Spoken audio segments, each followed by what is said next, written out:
కూడా చూడాలి. ఒకటి మనకు వీళ్ళు ఆదాయం కూడా కల్పిస్తున్నారు. ఇప్పుడు జిహెచ్ఎంసీకి కొంతమంది స్టాఫ్ని పెట్టాలి. వీళ్ళు కనుక చెత్త ఏరకపోతే, ఇల్లులు చెత్త సేకరించకపోతే, చెత్త కుండీలో పోయి వీళ్ళు చెత్త తీయకపోతే జిహెచ్ఎంసీ స్టాఫ్ని పెట్టి అక్కడ క్లీన్ చేయించాలి. కాబట్టి వీళ్ళు జిహెచ్ఎంసీకి కూడా మన ప్రభుత్వానికి కూడా మీరు ఆదాయం కల్పిస్తున్నారు. మీరు డబ్బులు మిగిలిస్తున్నారు, ఆదాయం కల్పిస్తున్నారు.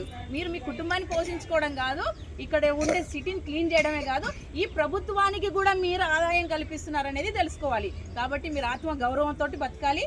మీరందరూ మహిళలు చాలా పవర్ఫుల్ ఉమెన్లు ఉన్నారు ఇక్కడ అంతా కూడా. సార్ పార్వతి కానీ వీళ్ళందరూ కూడా మాట్లాడితే అసలు చాలా బాగా మాట్లాడతారు.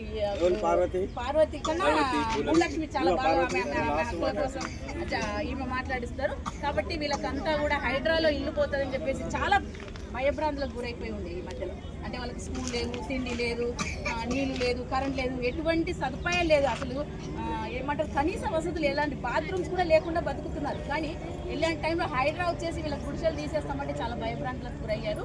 కాబట్టి వీళ్ళకు కూడా డబుల్ బెడ్రూమ్ ఇందిరమ్మ ఇల్లు ఇచ్చి వీళ్ళ పని ఎక్కడ చేసుకుంటున్నారో ఆ పనికి, ఎందుకంటే వేరే వేరే దగ్గర అయితే వీళ్ళని రానివ్వరు.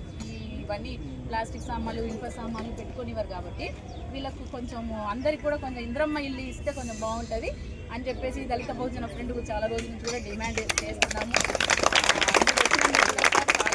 చాలా థ్యాంక్స్. అసలు మేము పిలవంగానే వచ్చినందుకు DBRC కూడా చాలా థ్యాంక్స్. అనిల్ గారు మేము చెప్పగానే మనం పనిచేసే ప్రాంతంలో ఒక 200 కుటుంబాలకు మన కిడ్స్ కావాలి అనగానే కూడా మీరు చాలా కష్టపడి చాలా ప్రయత్నం చేసి, ఇంకా మీరు ఎన్ని కష్టాలు పడ్డారో మీరు చూడలేదు, విన్నది వరకే. కాబట్టి అక్కడికి ఆంధ్ర నుంచి ఇక్కడికి వచ్చి మనకు సహాయం చేయడానికి వచ్చిన DBRC టీంకి కూడా మళ్ళొకసారి థ్యాంక్స్ చెప్పండి. గుంటూరు నుంచి